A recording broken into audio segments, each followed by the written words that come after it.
Bonjour à tous et bienvenue sur Synapse. Donald Trump a frappé, il a mis en place des tarifs douaniers à l'encontre du Canada, du Mexique et de la Chine et on va s'intéresser aux répercussions de cette politique annoncée par Trump et mise en application donc par le résident de la Maison Blanche avec Marc Toiti, conseiller économique eToro.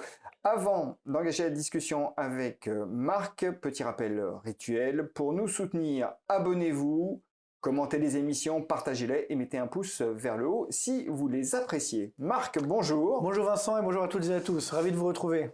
Alors, ceux qui pensaient que finalement Donald Trump ne mettrait pas à exécution son programme en sont pour leurs frais. Il vient d'annoncer, vendredi dernier, le vendredi 31 janvier, la mise en place de tarifs douaniers 25% à l'encontre des exportations canadiennes et mexicaines, 10% pour les importations venues de Chine.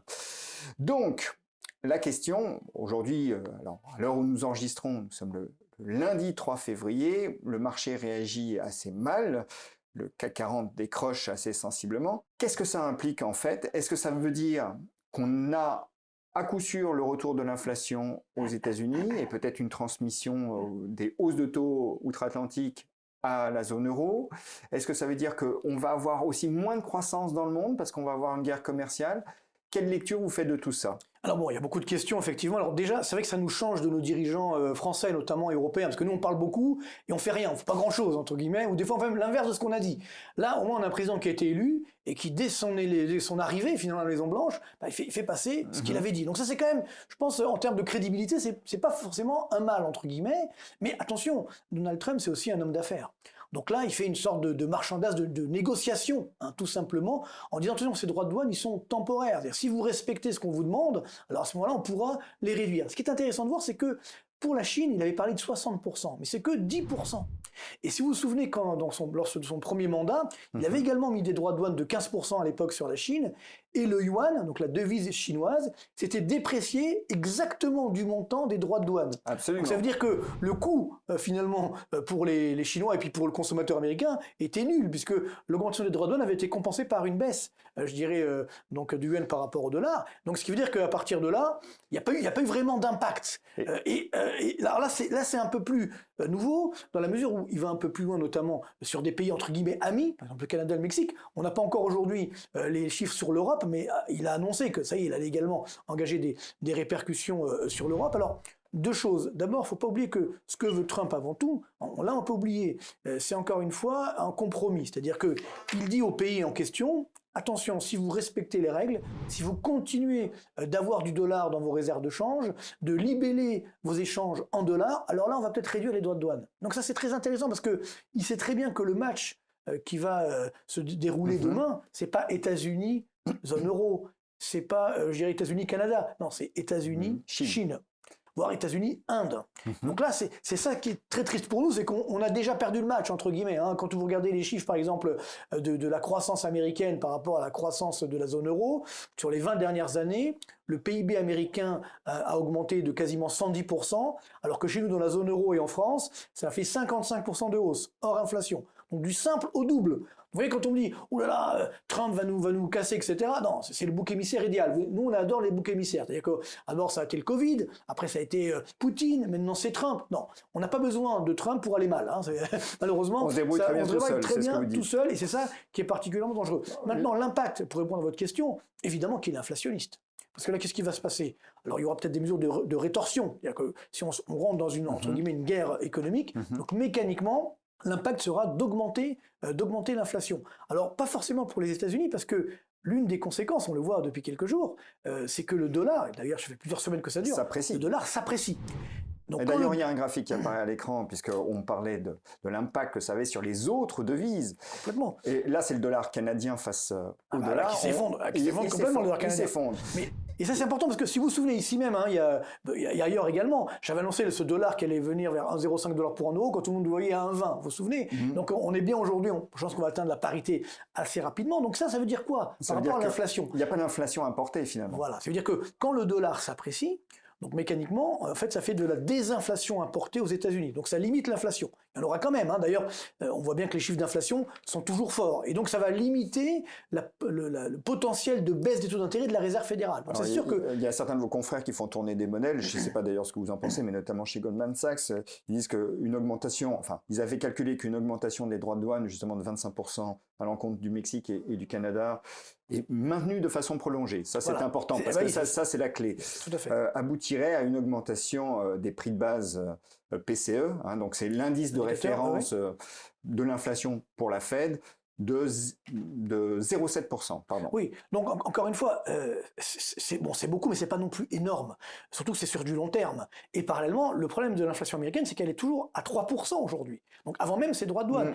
Pourquoi elle est aussi élevée? Parce qu'il y a le plein emploi, parce qu'il y a une croissance forte. Et attention, comme Trump va aussi baisser l'impôt sur la société, peut-être à 15%. Donc qu'est-ce qu'il est en train de dire en fait aux entreprises américaines qui sont à l'étranger? Parce qu'il ne parle pas simplement aux entreprises européennes ou canadiennes qui sont en leur disant venez aux États-Unis, il dit également aux entreprises américaines revenez aux États-Unis, comme ça vous n'aurez pas de droits de douane. Donc ça veut dire que à partir de là, il y a ce America First comme d'habitude. Donc je ne suis pas sûr que ça soit négatif pour l'inflation et la croissance américaine.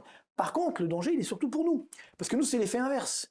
Quand le dollar donc s'apprécie, surtout que l'euro baisse, ça fait augmenter le prix des produits importés, notamment des matières premières, notamment des produits donc libellés en dollars. Donc pour nous, ça va faire augmenter l'inflation. Et c'est là que ça fait mal, parce que la BCE a encore baissé les taux d'intérêt la semaine dernière, sauf qu'elle ne pourra pas aller trop loin. Je pense que c'est quasiment terminé, puisque globalement, l'inflation est en train de redémarrer dans la zone euro en France, elle remonte, et si effectivement l'euro continue de baisser, ça va aggraver cette inflation importée. Donc l'inflation va rester au supérieur à 2%, voire même 2,5%, ce qui va à ce moment-là empêcher la BCE de baisser les taux d'intérêt. Et donc on va avoir cette stagflation, c'est-à-dire on a une stagnation économique, on a eu les chiffres, hein, baisse du PIB français au 4e trimestre, stagnation dans la zone euro, baisse également en Allemagne, avec une inflation qui reste élevée, donc c'est bien cette stagflation. Donc c'est ça un peu le drame, c'est nous malheureusement, comme d'habitude, les dindons de la farce, en particulier en Europe. Alors maintenant, je pense qu'il ne faut pas non plus dramatiser.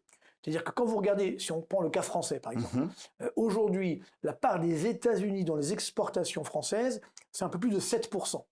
Donc c'est beaucoup, mais ce n'est pas non plus dramatique. Surtout qu'en termes de PIB, ça veut dire que ce n'est que 1,5% de notre PIB. Donc ce n'est pas ça qui va changer la face de l'économie française. Comme j'évoquais tout à l'heure, ça va déjà mal sans ça. Sauf que c'est vrai que comme on est en quasi-récession, le moindre dizaine de points de croissance en moins, ça va évidemment se voir, ça va nous coûter cher avec le chômage qui est en train d'augmenter. Donc oui, évidemment, on aura des impacts chez nous, mais je pense que malheureusement pour nous, il va y avoir des ententes, il va y avoir des accords entre les États-Unis et la Chine, parce que c'est ça, le match il est là. États-Unis-Chine, États-Unis-Inde, peut-être demain États-Unis-Russie. Et donc ce qui est triste, c'est que nous, les Européens, normalement, on devrait répondre à cela. On devrait être unis, sauf qu'on voit très bien que déjà, quand tout va bien, on n'est pas unis. Donc là, ça va être encore plus difficile. Mais d'ailleurs, dans la graduation des droits de douane, on voit bien qu'ils tapent fort sur les faibles et moins fort sur les forts. Là, 25% pour le Canada et le Mexique. Alors, il faut juste rappeler que les exportations vers les États-Unis représentent pour le Mexique 35% de son PIB. Alors que les exportations des États-Unis vers le Mexique ne pèsent que 1,2% du PIB américain. Tout à fait. Canada, même chose. Les exportations vers les États-Unis, les exportations canadiennes vers les États-Unis, ça représente 22% du PIB du Canada. Tout à fait. Alors qu'à l'inverse, les exportations des États-Unis vers le Canada, c'est que 1,5% du PIB américain. Donc le rapport de force, il est clairement en faveur des États-Unis. Non, mais surtout, c'est que ça veut dire que ça va coûter beaucoup plus cher, effectivement, au Canada ou au Mexique qu'aux États-Unis. Et par contre, comme j'évoquais là, pour nous, les Français, on est quand même, heureusement, c'est plus limité, globalement, mais bon, ça aura quand même effectivement un impact. Et autre chose, parlons de la Chine, puisque là encore... On pourrait se dire, la Chine, elle est dans une mauvaise posture. Non, la Chine, elle s'est désensibilisée très grandement aux États-Unis, puisque les exportations, alors là, des États-Unis vers la Chine, c'est que 0,5% du PIB, mais les exportations de la Chine vers les États-Unis ne représentent que 2,6% du PIB chinois. En fait, les Chinois continuent d'exporter, mais ils ont réorienté leurs exportations grandement. Alors, le gros problème, c'est qu'aujourd'hui, la Chine, c'est pas aussi grave que nous, mais elle va mal aussi. c'est qu'elle doit gérer effectivement une crise Je ne dis pas qu'elle n'a pas de difficulté. Voilà, une crise de consommation. Donc, ce qui est en moins pour ses exportations, ça n'arrange pas évidemment la situation chinoise. Donc, mais par contre, ça qui est intéressant, c'est que, en fait, pour être clair, Trump, il sait très bien que le match qui va se jouer demain, c'est le dollar contre le yuan. On sait très bien que ce qui fait la force des États-Unis, qu'on le veuille ou non, c'est le poids du dollar dans le système monétaire international. Au tout début de notre conversation, c'est qu'en fait, cette stratégie protectionniste, pour vous, vise à maintenir l'hégémonie du dollar. C'est ça la clé. Parce qu'en fait, les Américains savent très bien que si demain, ils perdent l'hégémonie du dollar, eh bien là, ils vont vraiment s'effondrer. Parce qu'aujourd'hui, quand on voit, par exemple, la dette publique américaine, bon, c'est vrai qu'elle finance beaucoup de l'investissement, au contraire de ce qui se passe chez nous. Donc ça tient, elle fait de la croissance, très bien. Mais surtout, elle est financée en grande partie par le reste du monde, parce qu'il y a cette demande mondiale de dollars. Vous savez, le dollar, c'est encore 50% des transactions mondiales, alors que le commerce américain, ce n'est que 11% du commerce mondial. Ce qui veut dire que les 2/3 du commerce en dollars ne sont pas américains. C'est ça la force des États-Unis. On a encore 70% des réserves de change qui sont en dollars dans le monde. Je me souviens très bien, quand on a créé la zone euro, ça fait déjà quelques années, c'était en 99, pas l'euro physique, mais déjà l'euro en numéraire, va-t-on dire. Eh bien, c'est vrai qu'on y a cru. On s'est dit, ça y est, on a créé un concurrent au dollar. Puis malheureusement, c'est complètement planté, puisque l'euro n'était pas crédible, n'a pas réussi à avoir cette crédibilité. Donc les Américains, ils savent que le concurrent, c'est pas l'euro. Par contre, le concurrent, et on l'a vu dernièrement, beaucoup de pays émergents, chez les BRICS notamment, BRICS+, ont commencé à dire, ah bah tiens, peut-être nous, on va arrêter d'acheter le pétrole en dollars. Donc là, les Américains commencent à s'inquiéter. Donc c'est ça la démarche de Trump. Il sait très bien que si demain, le dollar n'est plus le benchmark, comme on dit en anglais, la référence, alors à ce moment-là, les Américains vont s'effondrer. Donc il est en train de dire aujourd'hui, il est en train de négocier pour dire non, je veux garder cette hégémonie du dollar, et c'est une grande chance pour lui. Comme les Chinois vont mal, ils ne peuvent pas pour l'instant imposer le yuan face au dollar, parce que pour concurrencer le dollar, il faut une devise forte. Or, si le yuan est trop fort, ça va casser la croissance chinoise. Donc c'est un petit peu le compromis qu'il est en train de trouver aujourd'hui Trump pour maintenir l'hégémonie du dollar. Et donc c'est exactement le but de ces droits de douane. C'est-à-dire aujourd'hui, on veut maintenir cette hégémonie du dollar. Et je pense que ils sont partis pour la garder encore pendant au moins une bonne quinzaine d'années. Et donc ça arrivera peut-être un jour, mais pour l'instant, les Chinois sont trop faibles. Et donc, c'est ça le match. Et sans faire de la politique, mais vous avez peut-être écouté les déclarations de Poutine d'hier, je crois, dans lesquelles il dit qu'en fait, il est prêt à s'entendre avec Trump et que Trump va, entre guillemets, je ne connais pas les mots exacts, mais dompter un petit peu les Européens. C'est ça qui est très dangereux. C'est que, encore une fois, on a les États-Unis qui vont faire des accords avec la Chine, avec l'Inde, avec la Russie. Et nous, derrière, voilà, quelle est notre farce de manœuvre? Vous voyez, le ministre de l'Europe français a dit on va les bloquer sur le numérique. Non mais attendez, non mais c'est amusant. C'est quoi notre force de manœuvre? C'est quoi notre marge de manœuvre? On n'en a pas. C'est-à-dire que, est-ce qu'il y a une GAFAM européenne? Non. Donc c'est ça le drame, c'est que moi je veux bien qu'effectivement on arrête d'acheter américain ou tout ça, mais on va mettre qui à la place alors?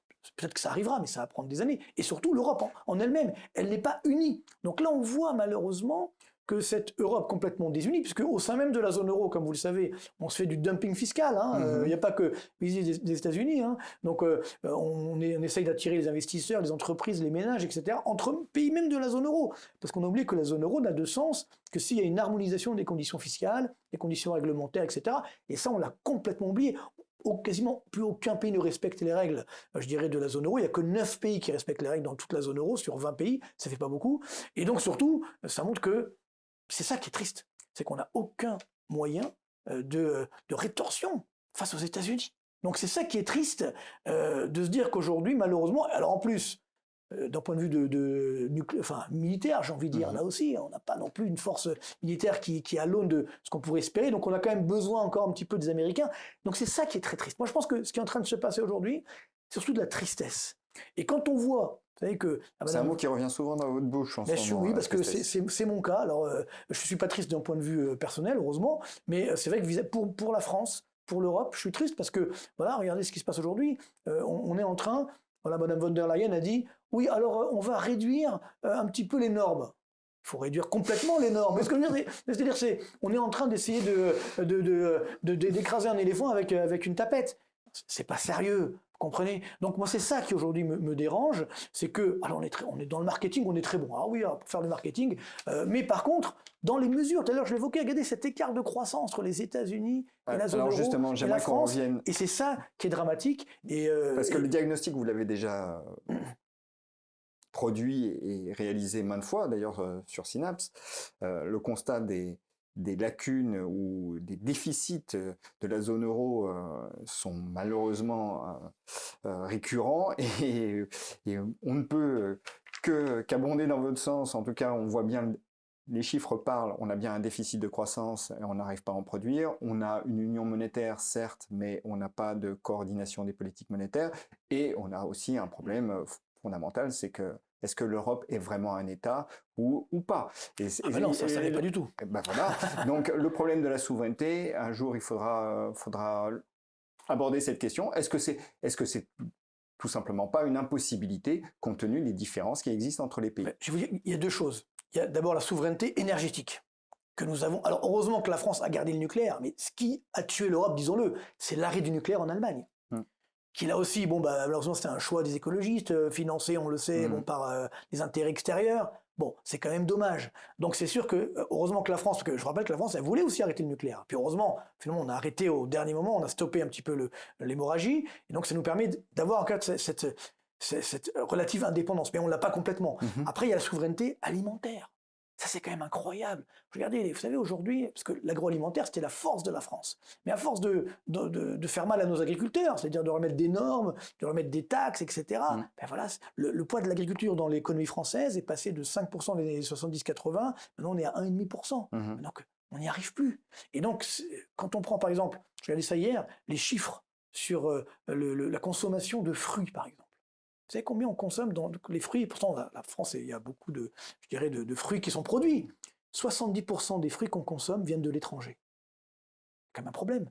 Et dans le même temps, il faut savoir que justement les agriculteurs des fruits et légumes, les exploitations ont chuté de 30%, ont disparu. Donc, c'est ça le drame. Nous, on veut mourir guéri, si vous voulez. C'est-à-dire qu'on met des normes partout. Alors, on est très content. Ah, on respecte les normes. OK. Oui, mais on est mort. Ça ne sert plus à rien. Vous voyez donc. Alors je dis pas qu'il faut faire n'importe quoi, qu'il faut détruire la planète, etc.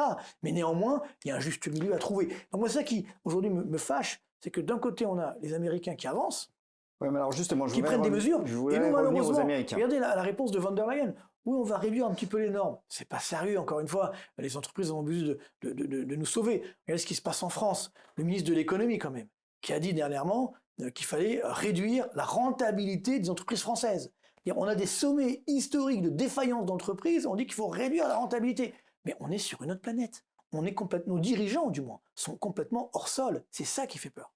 Alors, c'est pas que la question européenne n'est pas une question centrale pour chacun d'entre nous, mais j'aimerais qu'on revienne un petit peu aux États-Unis, parce que bon, l'Europe est encalminée complètement, elle est même enlisée dans les problèmes que vous avez énumérés, très bien, mais intéressons-nous tout de même à ce que fait Trump, puisque c'est lui qui donne le tempo aujourd'hui, indiscutablement, et qui va façonner un peu les rapports entre les puissances, et on voit qu'on n'est pas les mieux lotis en l'occurrence. Cela dit, nous on cherche à voir aussi quel impact ça va avoir sur les marchés, tout ça. Bien sûr. Donc, ok, les Américains cherchent à rétablir à préserver l'hégémonie du dollar, mais ils indiquent aussi, et c'était Scott Bessent, le secrétaire au Trésor de Trump, qui, lorsqu'il était auditionné pour être validé par le Congrès, disait que les droits de douane visaient à 3 objectifs. Ramener la production aux États-Unis. Donc ça, ma question c'est, est-ce qu'ils vont y parvenir? Deuxièmement, augmenter les recettes pour compenser les réductions d'impôts. Voilà. Ça aussi, est-ce qu'ils vont y parvenir? Et 3, à obtenir un levier vis-à-vis des autres pays. Ça, on voit parfaitement qu'ils y parviennent très bien. Mais je reviens sur les 2 premiers points. Est-ce que les Américains sont vraiment en mesure de ramener la production aux États-Unis? On sait qu'il y a déjà eu des délocalisations suite à l'explosion très opportune de Nord Stream. Voilà. Mais est-ce que ils vont être tout de même en mesure de capter davantage d'industrie, notamment d'industrie européenne, pas que, mais beaucoup ou principalement, et deuxièmement, d'augmenter réellement les recettes. Pourquoi je vous pose ces questions-là? Parce que le marché va se poser à un moment la question de la soutenabilité de tout ça, et pourrait réagir dans un sens ou dans un autre. Au tout début de l'élection, enfin juste après l'élection, il s'est dit bingo.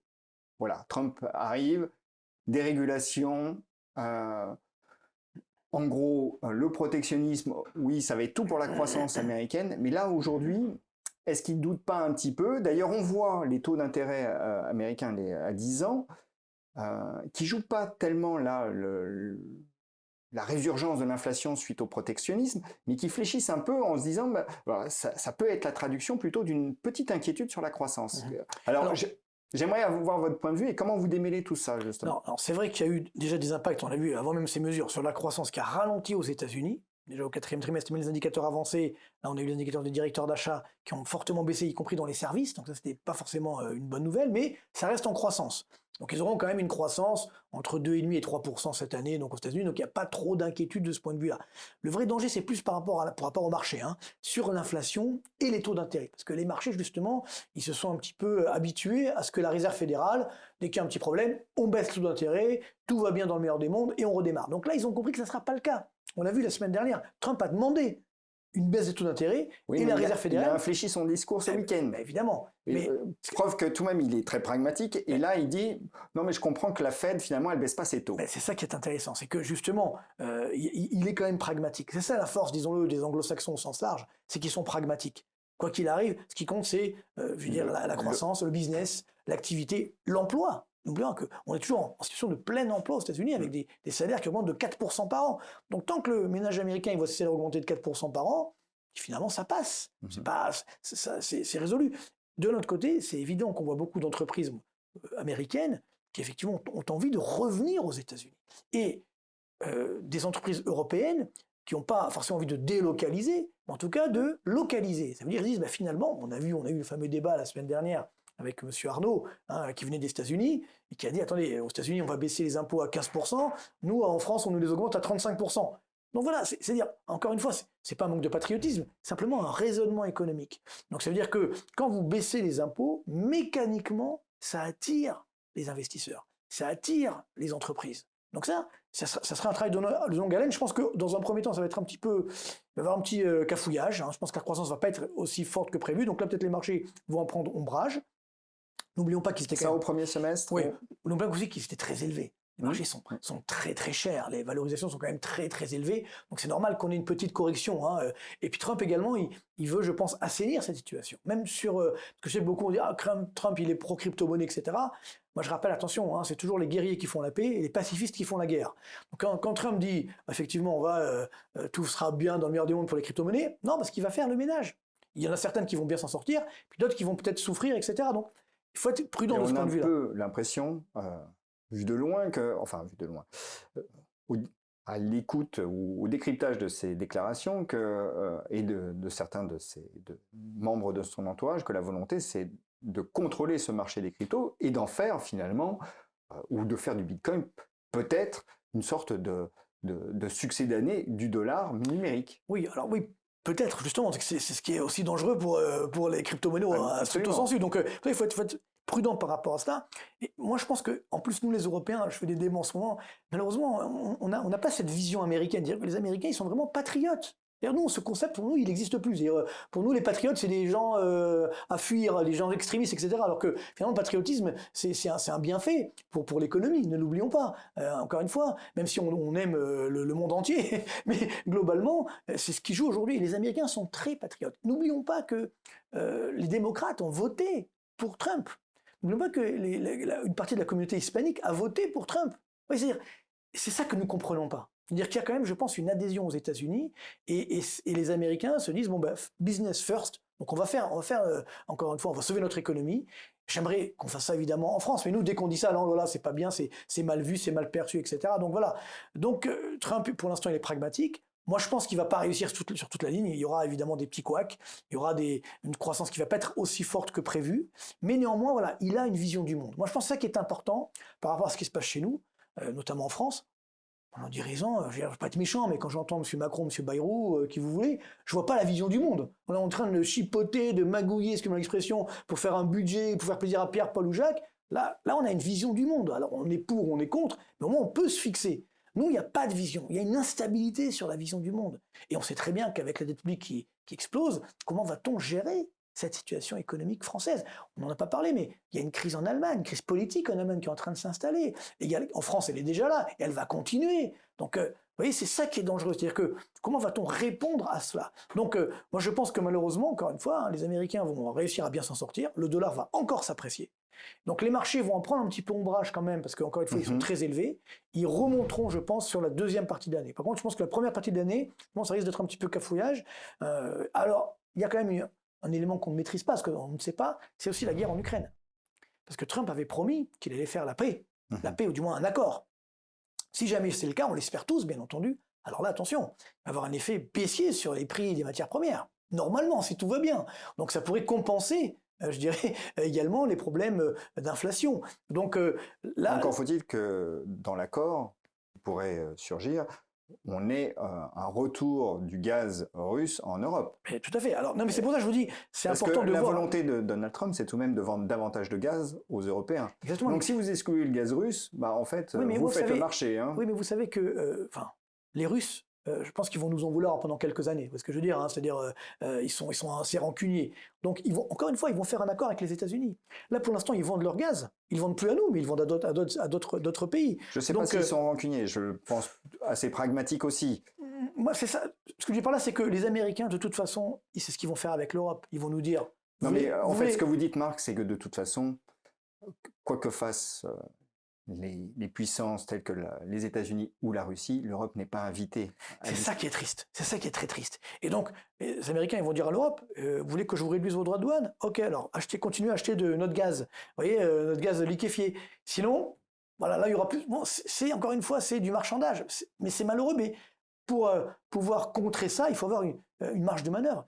Qu'est-ce qu'on va opposer, effectivement, à cette puissance américaine? C'est ça qui est très triste, encore une fois, pour nous, mais...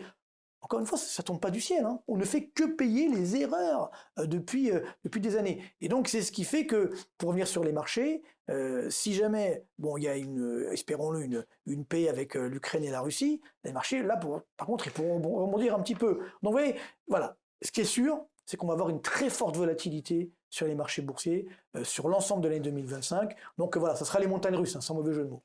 Si l'administration Trump décide d'imposer à l'Union européenne des droits de douane, ça va affecter les bénéfices des sociétés européennes. Alors, globalement, on sait bien que les sociétés exportatrices sont peut-être plus pénalisées, mais ça va les affecter dans quelle proportion, à votre avis? Bon, ça sera limité, parce que justement, n'oublions pas qu'on a beaucoup d'entreprises européennes qui sont déjà installées à l'international, qui ne sont pas forcément en Europe. Donc là, Trump, il vise surtout l'automobile allemande, certains produits agroalimentaires français, etc., Bon, mais à mon avis, c'est pas ça qui va complètement changer la donne. Ça va déjà mal en Europe, donc ça va mettre un peu d'huile sur le feu, mais le feu, malheureusement, il est déjà incandescent, il est déjà très, très grave. Donc voilà, moi je vois tout à fait, on va dire, voilà, tout ce qui nous arrive, c'est à cause des États-Unis, ce qui n'est pas forcément le cas. Donc moi je pense que l'impact sera limité, parce que justement les grands groupes, ils ont déjà anticipé ça. Moi, ce qui m'inquiète plus, c'est que si nos grands groupes vont à l'étranger, développent leurs investissements à l'étranger, aux États-Unis ou ailleurs, et bien derrière, c'est tout le tissu de PME, de petites entreprises qui risquent de souffrir. Je reviens au marché, puisqu'il faut qu'on conclue l'émission tout de même. Donc, vous dites qu'on aura davantage de volatilité au premier semestre, clairement, puisque aux États-Unis, les marchés sont tout de même à des niveaux de valorisation qui peuvent appeler correction. On a vu que dès qu'il y a une mauvaise nouvelle, et le segment de l'intelligence artificielle a été particulièrement affecté avec l'annonce des performances de DeepSeek, du concurrent chinois, et ça a décalé très fortement. Donc on voit qu'il y a une sensibilité à cause des valorisations très fortes aux mauvaises nouvelles. Mais est-ce que vous voyez les taux aux États-Unis finalement rester plutôt contenus? Parce que si les taux longs américains repartent fortement à la hausse, là c'est pas le cas, hein, clairement. Alors ils ont augmenté beaucoup, effectivement, en fin d'année dernière, faut pas l'oublier. Mais là on voit que, en dépit de cette annonce de droits de douane, ils ont plutôt tendance à refaire un peu. Là ça se calme. Alors c'est la vérité d'un jour. Hein, oui, non, ça se calme aussi parce que le dollar est un peu plus fort. Mais n'oublions pas quand même que si la Réserve fédérale indique qu'elle ne baissera pas les taux d'intérêt, c'est quand même très probable. et qu'on maintient un déficit public élevé, avec une inflation à 3, voire 3,5%, ça va être compliqué de maintenir des taux longs en baisse. Donc les taux longs vont un petit peu augmenter. Et alors après, pour moi, le gros problème du marché obligataire... Est-ce qu'il y a un seuil vraiment d'alerte pour le marché, selon vous? Non, tant qu'il y a une croissance forte, c'est pas grave, c'est digéré, entre guillemets. Par contre, pour moi, le vrai clash, il va venir de l'Europe, sur le marché obligataire, et donc sur le marché boursier mondiaux. Ça va venir de l'Europe, parce que là, on n'en parle pas, mais pour l'instant, les taux d'intérêt qui ont un petit peu baissé également chez nous, taux d'intérêt de la dette publique... On va en parler dans une deuxième émission. D'accord, mais que ce soit sur la France, également sur l'Allemagne, j'en parlais tout à l'heure, c'est là, la clé, ça va être là. Et donc, par rapport à ce qui se passe aux États-Unis, c'est ça l'impact. Pour moi, le vrai impact sur nous, c'est celui-ci. C'est que ça passe ou ça casse. C'est-à-dire, soit on arrive à se mettre d'accord, à faire une réponse commune, donc l'Europe sort plus forte, et donc là, ça passera encore, soit on n'y arrive pas, ce qui est malheureusement très probable, et là, on va avoir toutes nos dissensions, toutes nos différences, avec donc des taux d'intérêt à long terme, donc des obligations d'État qui vont effectivement remonter. Donc, et là, c'est ça qui peut faire très mal, je pense, au marché boursier, comme d'ailleurs un petit peu l'année dernière. Pourquoi la France aussi a autant souffert? Parce que les taux longs ont quand même beaucoup augmenté en France, et donc c'est ça qui a inquiété les investisseurs. Donc si on a ce mini-crack obligataire qui arrive en Europe et qui s'installe, c'est ça qui va faire mal au marché, plus que le cas américain. Très bien. Stratégiquement, donc, à vous écouter, mais je conclue peut-être un peu vite. Il faut plutôt opter pour les actifs américains que les actifs européens, stratégiquement, c'est-à-dire oui, bien sûr, bien sûr. À long terme. Tactiquement, aujourd'hui, vous recommanderiez quoi? Alors, je continue à ce que je disais déjà il y a 1 an, voire 2 ans. Il faut toujours avoir gardé de l'or. On voit que l'or barre des records. À chaque fois, on me dit non, Marc, c'est fini. Il faut arrêter de dire acheter de l'or parce que ça va baisser. Ça baissote, mais ça remonte. On continue à battre des records parce qu'il y a quand même de l'incertitude. C'est vrai que si demain il y a une paix entre l'Ukraine et la Russie, peut-être que ça baissera un petit peu. Mais il y a quand même une incertitude mondiale et c'est une protection contre l'inflation. Donc toujours garder 15% de son portefeuille en or, je pense que c'est assez important. Prendre ses bénéfices de temps en temps là aussi, mais néanmoins, c'est important. Et pourquoi pas également de l'or physique, va-t-on dire. Après, bien sûr, sur les marchés boursiers, je vous l'ai dit, il y aura de la forte volatilité, mais à long terme, ça redémarrera à la hausse. Par contre, sur les marchés obligataires, oui, non, il faut vraiment s'abstenir au maximum. Peut-être quelques entreprises bien notées sur du court terme, sur ce qu'on appelle la dette corporate éventuellement, en gardant les obligations jusqu'à leur terme. Et puis bien sûr, les valeurs refuges, au niveau des changes, ça va rester le dollar. Donc moi je pense qu'on peut passer sous la parité entre l'euro et le dollar assez rapidement. Et le franc suisse qui lui aussi se tient bien. Là aussi, il y a une valeur refuge. Donc voilà, c'est ce qu'il faut aujourd'hui, je pense, avoir en portefeuille. Bien sûr, encore une fois, sur le long terme, on connaît les 3 grands investissements qui marchent toujours, j'ai envie de dire. C'est l'or, les actions, avec les dividendes, et l'immobilier. Sauf que pour l'instant, en France, l'immobilier est toujours dans une crise qui n'est pas terminée. Certains disent ça y est, c'est fini, tout va bien dans le meilleur du monde.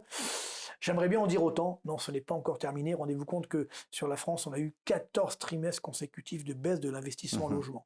Donc, on n'a pas encore touché le fond de la piscine, si je peux me permettre. Donc, ça veut dire que ça pourra redémarrer, mais pas tout de suite. Donc, oui, sur le long terme, voilà, mais sur le court terme, forte volatilité, donc il faut rester quand même très prudent. Marc, merci beaucoup. Avec plaisir. Merci à vous de nous avoir suivis. Abonnez-vous, commentez, partagez et mettez un pouce vers le haut si vous avez apprécié.